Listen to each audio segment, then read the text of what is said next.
Welcome to my channel. இது போன்ற சுவாரஸ்யமான வீடியோக்களை தெரிந்து கொள்ள மறக்காம நம்மளுடைய சேனலை சப்ஸ்கிரைப் பண்ணி வச்சுக்கோங்க. என் அண்ணியின் அப்பாவுக்கு உடல்நிலை சரியில்லாததால் அவரை பார்க்க என் அண்ணியுடன் ரயிலில் ஏசி ஸ்லிப்பர் சீட்டில் புக் செய்து சென்றோம். இரவு நேரத்தில் குளிர் தாங்க முடியாமல் அண்ணி என்னோடு என் தோள் மீது சாய்ந்தார். நானும் என்னுடைய கட்டுப்பாட்டை இழந்து, என்னுடைய பெயர் கேசவன், நான் சென்னையில் வசிக்கிறோம். எங்கள் வீட்டில் அப்பாதான் மிகவும் கண்டிப்பானவர். என்னை அண்ணன் முகிலன் அப்பாவுக்கு அடங்கிய பிள்ளை. அவர்களுக்கு கோழி பண்ணை உள்ளது. விடியற் காலையில் தொடங்கும் வேலை நள்ளிரவு 1 மணி நேரம் வரை நீடிக்கும். அண்ணனுக்கும் அப்பாவுக்கும் பயந்து வீட்டில் எப்போதும் ஒரு அமைதி நிலவும். அண்ணனுக்கு திருமணமாகி 2 வருடங்கள் ஆகிறது. அவர் மனைவி தேவி. நான் இப்போதுதான் கல்லூரி படிப்பை முடித்துவிட்டு வீட்டில் சும்மா இருக்கிறேன். அப்பா பலமுறை வேலைக்கு வரும்படி அழைத்தும் எனக்கு அந்த வேலையில் விருப்பமில்லை. நண்பர்களுடன் ஊர் சுற்றுவதிலேயே பொழுதை கழிப்பேன். அப்பாவும் அண்ணனும் வேலைக்கு சென்று விட்டால் அதுவரை சிறைச்சாலை போல இருந்த வீடு சட்டென ஒரு நந்தவனமாக மாறும். தேவி அண்ணி சுதந்திரமாக திரிவார். என் தங்கை செல்வியும் அண்ணியும் அமர்ந்து டிவி பார்ப்பார்கள். ஒரு நாள் நான் நண்பர்களை பார்க்க சென்றபோது என் நண்பர்கள் யாரும் வீட்டில் இல்லை. அதனால் நான் சீக்கிரம் வீடு திரும்பிவிட்டேன். வாசலில் அண்ணியும் அம்மாவும் துணி துவைத்து கொண்டிருந்தனர். என்னை பார்த்ததும் அண்ணி, கேசவன் நல்ல வேளை இந்த துணிவாளியை மொட்டை மாடிக்கு கொண்டு வந்து தா என்றாள். அண்ணி முன்னால் செல்ல நான் பின்னால் வாளியை சுமந்து சென்றேன். மாடியில் அண்ணி துணிகளை எடுத்து தர நான் கொடியில் காய போட்டேன். அப்போது வெள்ளை நிற ஆடையை நான் கையில் எடுக்க சட்டென திரும்பிய அண்ணி அதை பிடுங்கி கொண்டார். என்ன பார்க்கிறாய், வெட்கமாக இல்லையா? போ, கீழே போய் மீதி துணிகளை எடுத்து வா என்று அதட்டினார். நான் மீண்டும் கீழே சென்று அம்மா தந்த வாளியுடன் மாடிக்கு வந்தேன். அண்ணி சுவருக்கு பின்னால் நின்று கீழே இருக்கும் மைதானத்தை பார்த்து கொண்டிருந்தார். நான் மெல்ல அவர் பின்னால் சென்று எட்டி பார்த்தேன். அங்கே ஒரு எருமை மாடு மேய்து கொண்டிருந்தது. அதைத்தான் அவர் பார்த்து கொண்டிருந்தார். திடீரென திரும்பிய அவர், நான் அவர் அருகில் நிற்பதைக் கண்டு பதறி போய், என்ன செய்கிறாய் கேசவன்? இதையெல்லாம் உன் அண்ணனிடம் சொல்லட்டுமா என மிரட்டினார். நானும் மன்னிப்பு கேட்டுவிட்டு தப்பினேன். ஆனாலும் அன்று முழுவதும் ஏதோ ஒரு குழப்பம் என் மனதில் ஓடிக்கொண்டே இருந்தது. மாலையில் அண்ணன் போன் செய்தார். தேவியின் அப்பாவுக்கு உடல்நிலை சரியில்லை. அவளை அவசரமாக அவள் ஊருக்கு அழைத்து செல்ல வேண்டும். எனக்கு வேலை இருக்கிறது, நீ அவளை அழைத்து கொண்டு போ என்றார். ரயிலில் ஏசி ஸ்லீப்பரில் கோச்சில் 2 சீட் முன்பதிவு செய்ய சொன்னார். நான் முன்பதிவு செய்துவிட்டு திரும்பிய போது வீட்டில் யாரும் இல்லை. தங்கை செல்வி மட்டும் இருந்தாள். நான் என் அறைக்கு சென்று சோர்வாக அமர்ந்து உடலில் தைலம் தேய்த்து மசாஜ் செய்து கொண்டிருந்தேன். கதவை பூட்ட மறந்துவிட்டேன். சட்டென கதவு திறக்க அண்ணி தேவி அருகில் நின்றிருந்தார். டிக்கெட் உறுதியாகிவிட்டதா என்று கேட்டவர் என்னை பார்த்துவிட்டு, இனிமேல் இப்படி தனியாக இருக்கும்போது கதவை பூட்டி பழகிக்கொள் என ஒரு விசித்திரமான பார்வையுடன் சொல்லிவிட்டு சென்றார். அன்றிரவு 1 மணி. மறுநாள் பயணம் என்பதால் துணிகளை அடுக்கி வைத்து கொண்டிருந்தேன். தாகம் எடுக்கவே தண்ணீர் குடிக்க கிச்சனுக்கு சென்றேன். அப்போது மொட்டை மாடிக்கு யாரோ ஏறும் சத்தம் கேட்டது. மெல்ல தனியாக சென்றேன். இருட்டில் அண்ணி தேவி யாரிடமோ போனில் பேசிக் கொண்டிருந்தார். எல்லாம் ரெடி, நாளைக்கு வந்து விடுவேன் என்று சொல்லிக் கொண்டிருந்தார். அவர் பேசிய வார்த்தைகள் எனக்கு அதிர்ச்சி அடைய தந்தன. கண்டிப்பான என் அண்ணனின் நிழலில் இருக்கும் அன்னிக்கு இப்படி ஒரு ரகசியமா? நான் சட்டென கீழே இறங்கி வந்துவிட்டேன். சிறிது நேரத்தில் அவரும் கீழே வந்தார். என்னை அங்கே பார்த்ததும் பதறி போய், துணி காய்ந்து விட்டதா என பார்க்க சென்றேன் என பொய் சொன்னார். அவர் கண்களில் ஒருவித நடுக்கம் தெரிந்தது. மறுநாள் காலை நான் கிளம்பி கொண்டிருந்த போது தங்கை செல்வி ஓடி வந்தாள். அண்ணே, எனக்கும் உங்க கூட வரணும்னு ஆசைதான். ஆனா அப்பா விட மாட்டார். எனக்காக ஒரு உதவி செய்வீங்களா என கேட்டாள். அடுத்த சில மணி நேரங்களில் எல்லாம் மின்னல் வேகத்தில் நடந்தன. செல்விக்கு புதிய மொபைல் வாங்கி கொடுத்தேன். அதை பார்த்ததும் அவள் அடைந்த மகிழ்ச்சிக்கு அளவே இல்லை. அண்ணி தேவியும் தன் பைகளை தயார் செய்து வைத்திருந்தார். அண்ணன் முகிலன் வண்டியில் ரயிலில் எங்களை ரயில் நிலையத்திற்கு அழைத்துச் சென்றார். கேசவன் அண்ணியை ஜாக்கிரதமாக கூட்டிட்டு போ, வழியில் எங்கும் இறங்கி விடாதே என்று அண்ணன் அறிவுரை கூறிவிட்டு விடை பெற்றார். ரயில் நகரத் தொடங்கியது. ரயில் பெட்டியில் நாங்கள் இருவரும் மட்டுமே இருந்தோம். அண்ணி தேவி மெல்ல தன் பெட்டியை வைத்துவிட்டு வசதியாக அமர்ந்தார். அண்ணி, நேற்று இரவு நீங்கள் யாரிடம் போனில் பேசினீர்கள் என்று நான் தயக்கத்துடன் கேட்டேன். அவர் சிரித்துக்கொண்டே, எனக்கு தெரியும் கேசவன், நீ அதை கேட்பாய் என்று. அது என் தோழி. திருமணத்திற்கு முன்பு நாங்கள் இப்படித்தான் மணிக்கணக்காக பேசிக்கொள்வோம். அவளுக்கு இன்னும் திருமணம் ஆகவில்லை.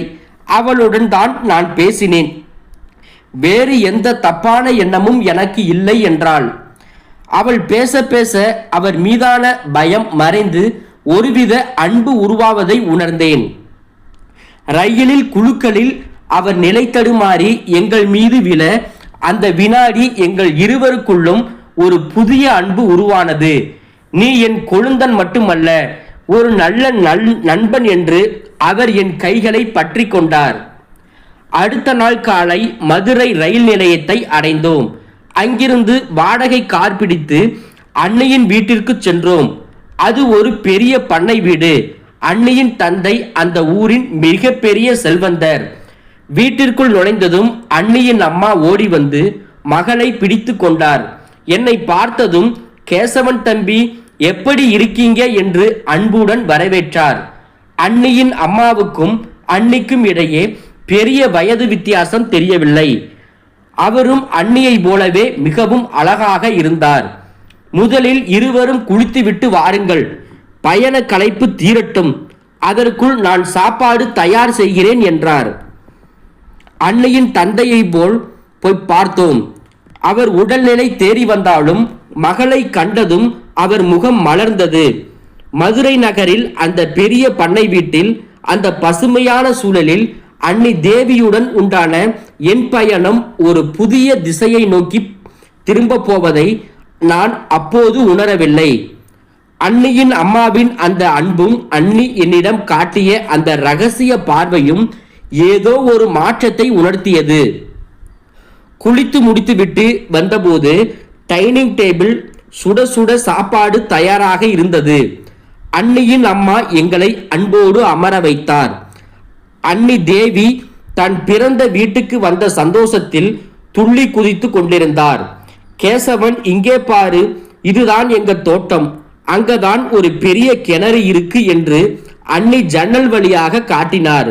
சாப்பிடும்போது அன்னியின் அம்மா என்னையே கவனித்துக் கொண்டிருந்தார். தம்பி, உங்கள் அண்ணன் முகிலன் ரொம்ப கண்டிப்பானவர்னு தேவி சொல்லுவா, ஆனா நீங்க ரொம்ப அமைதியா சமத்தா இருக்கீங்களே என்று அவர் பாராட்டிய போது அன்னி தேவி எனக்கு ஒரு ரகசிய பார்வை வீசினார். மதிய உணவுக்கு பிறகு அன்னியின் அப்பா உறங்க சென்றார். அன்னியும் அம்மாவும் ஓய்வெடுக்க போக அன்னி என்னை மெல்ல அழைத்தார். கேசவன், வா, நம்ம தென்னந்தோப்பு வரைக்கும் போயிட்டு வரலாம். வெளியே வெயில் தணிந்து இதமான காற்று வீசு கொண்டிருந்தது. தோட்டத்தின் ஒரு மூலையில் வேலைக்காரரின் மகள் பார்வதி நின்று கொண்டிருந்தார். அன்னி சொன்ன அதே தோழி இவள்தானா என்று நானும் யோசித்தேன். அன்னி அவளை எனக்கு அறிமுகம் செய்து வைத்தார். இவன் என் கொழுந்தன் கேசவன், ரொம்ப நல்லவன். நான் சொன்னேனே அந்த போன் விஷயம் எல்லாம் இவனுக்கு தெரியும் என்று அன்னி சொன்னதும் பார்வதி வெட்கத்தில் தலை குனிந்தாள். தோட்டத்தில் ஒரு மரத்தடியில் அமர்ந்திருந்த போது அன்னி என்னிடம் மனம் விட்டு பேசினார்.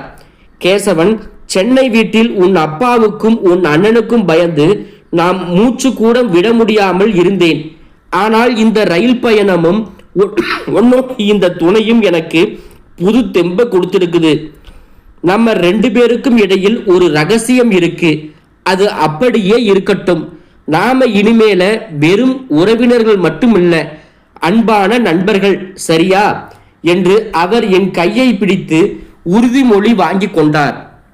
அந்த பண்ணை வீட்டின் தனிமையும் அண்ணியின் சுதந்திரமான போக்கும் எனக்குள் ஒரு மெல்லிய நடுக்கத்தை, அதே சமயம் ஒரு புதிய உற்சாகத்தையும் தந்தது.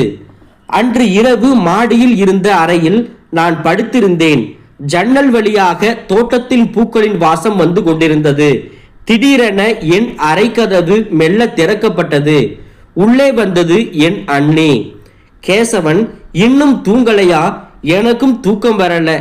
அம்மாவும் அப்பாவும் கீழே இருக்காங்க. நாம வேணும்னா மொட்டை மாடிக்கு போய் கொஞ்ச நேரம் நிலாவை பார்த்துவிட்டு பேசலாமா என்றார். அண்ணியின் குரலில் ஒருவித வித்தியாசம் இருந்தது. அந்த நள்ளிரவில் யாரும் இல்லாத அந்த பண்ணை வீட்டில் அண்ணியின் நானும் மாடிக்கு சென்றோம். அங்கு அவர் சொன்ன ஒரு விஷயம் என்னை அப்படியே உறைய வைத்தது. மொட்டை மாடியில் குளிர்ந்த காற்று வீசிக்கொண்டிருந்தது. அண்ணி தூரத்து தென்னை மரங்களை பார்த்தபடி பேசத் தொடங்கினார். கேசவன், உனக்கு ஒன்று தெரியுமா? நான் ஏன் அந்த போன் விஷயத்தை உன்கிட்ட மறைக்காம சொன்னேன்னு? ஏன்னா இந்த குடும்பத்துல நிஜமான சந்தோஷம் யாருக்குமே இல்லை. உன் அண்ணன் ஒரு இயந்திரம் மாதிரி ஓடிக்கொண்டே இருக்கிறார். உன் அப்பா அதிகாரத்திலேயே இருக்கார். ஆனால் நீ மட்டும்தான் மற்றவங்களுக்கு உணர்வுகளுக்கு மதிப்பு கொடுக்கிற. இங்கதான் நான் தோழிக்கிட்ட பேசினேன். வெறும் பேச்சு மட்டுமல்ல கேசவன், அது என்னுடைய விடுதலை. உன் கூட இந்த பயணம் வந்த பிறகுதான் எனக்கும் ஒரு தம்பி மாதிரி நண்பன், ஒரு உறவு கிடைச்சிருக்குன்னு தோணுச்சு. சென்னையில் நாம் திரும்பவும் அந்த மௌனமான வீட்டுக்குள்ளதான் போகும்போது இந்த மதுரை நினைவுகள் தான் நமக்குள்ள ஒரு ரகசிய சிரிப்பா இருக்கும். அடுத்த 2 நாட்கள் அந்த பண்ணை வீட்டில் சொர்க்கமாக இருந்தன. அண்ணியின் அம்மா எங்களை ஊர் முழுக்க சுற்றி காட்டினார்கள். நான் அண்ணியுடன் சேர்ந்து தோட்டத்தில் வேலை செய்தும் ஆற்றுக்கு சென்று குளித்தும் என் வாழ்நாளில் மறக்க முடியாத அனுபவத்தை பெற்றேன். அண்ணியின் தந்தை குணமடைந்ததை தொடர்ந்து நாங்கள் சென்னைக்கு கிளம்ப தயாரானோம். பண்ணை வீட்டில் எங்களது கடைசி மாலை பொழுது அது. தோட்டத்தில் இருந்த அந்த கிணற்றடியில் நானும் அண்ணியும் அமர்ந்திருந்தோம். சுற்றிலும் தென்னை மரங்களின் சலசலப்பு. அண்ணி மிகவும் அமைதியாக இருந்தார். கேசவன், நாளைக்கு நாம கிளம்புறோம்னு நினைக்கும் போது மனசுக்கு கஷ்டமா இருக்கு. அங்க போனா மறுபடியும் அதே 4 செவுரு, அதே பயம் என்று சொல்லும் போதே அவர் கண்கள் கலங்கின. நானும் மெல்ல அவர் கையை பிடித்து, அண்ணே, சென்னை வீடு முன்ன மாதிரி இருக்காது. இப்போ அங்க உங்களுக்காக நான் இருக்கேன். உங்களுக்கு ஒரு கஷ்டம்னா தம்பியா நான் நிற்பேன் என்றேன்.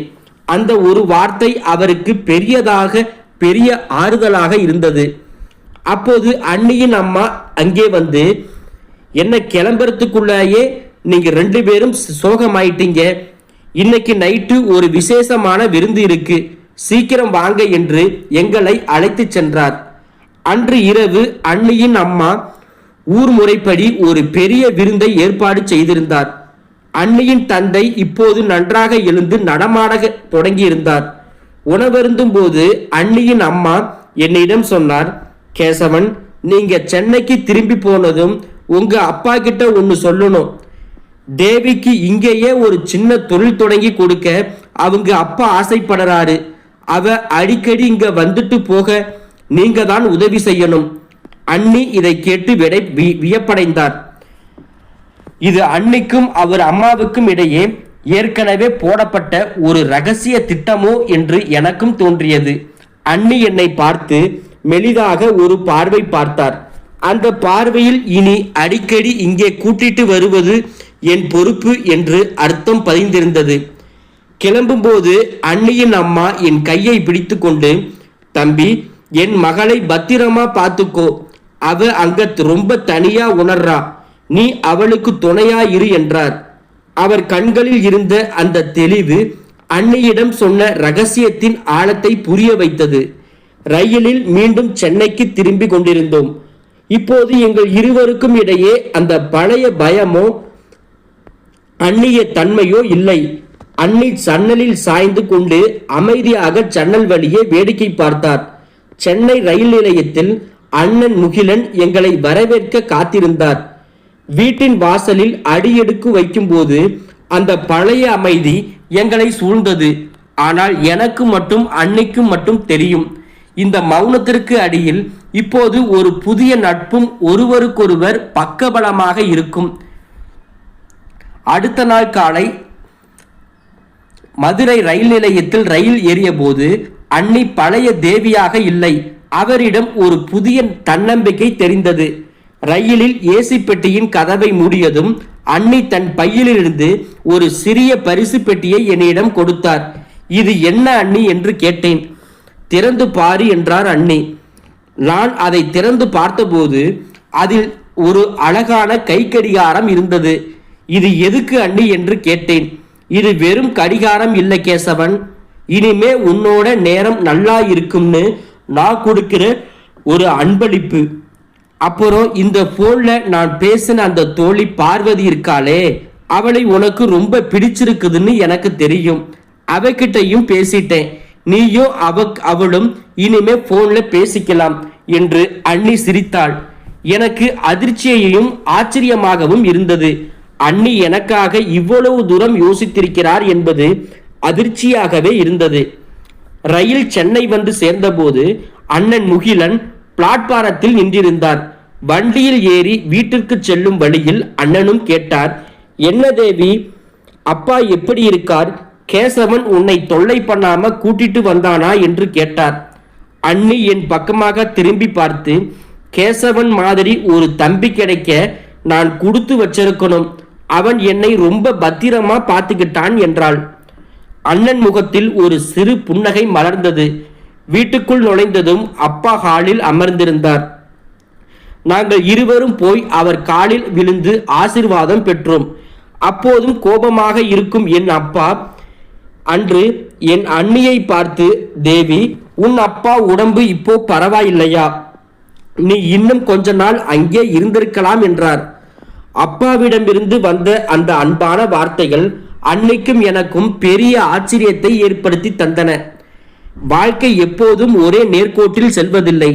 இந்த பயணம் எங்களுக்குள்ளிருந்து தயக்கத்தை உடைத்து ஒரு அழகான நட்பையை, குடும்பத்திற்குள் ஒரு புதிய புரிதலையும் உண்டு பண்ணின. அன்னி தேவிக்கு இப்போது நான் ஒரு தம்பி மட்டுமல்ல, ஒரு சிறந்த தோழனாக மாறிவிட்டேன். சென்னை வீட்டின் அந்த சுவர்களுக்குள் இப்போது பழைய பயமில்லை, மாறாக ஒரு ரகசியமான அழகான மகிழ்ச்சி சூடிக்கொண்டிருந்தது. கண்டிப்பான அந்த வீட்டில் சட்டத்திட்டங்களுக்கு நடுவே யாருக்கும் தெரியாமல் பூத்த ஒரு சிறிய செடியை போல எங்கள் நட்பு துளிர்விட தொடங்கியது. வாழ்க்கை பயணம் எத்தனையோ திருப்பங்களை கொண்டது. அதில் அன்னி தேவியுடன் நான் மேற்கொண்ட இந்த பயணம் என் பார்வையை முற்றிலும் மாற்றிவிட்டது. இப்போது அன்னியும் நாங்களும் இரவு நேரத்திலும் பகல் நேரத்திலும் உற்சாகமாகவும் சந்தோஷமாக இருக்கிறோம். இந்த வீடியோ பிடித்திருந்தால் உங்களுடைய கருத்துக்களை கமெண்ட் செய்யுங்கள். தேங்க்ஸ் ஃபார் வாட்சிங்.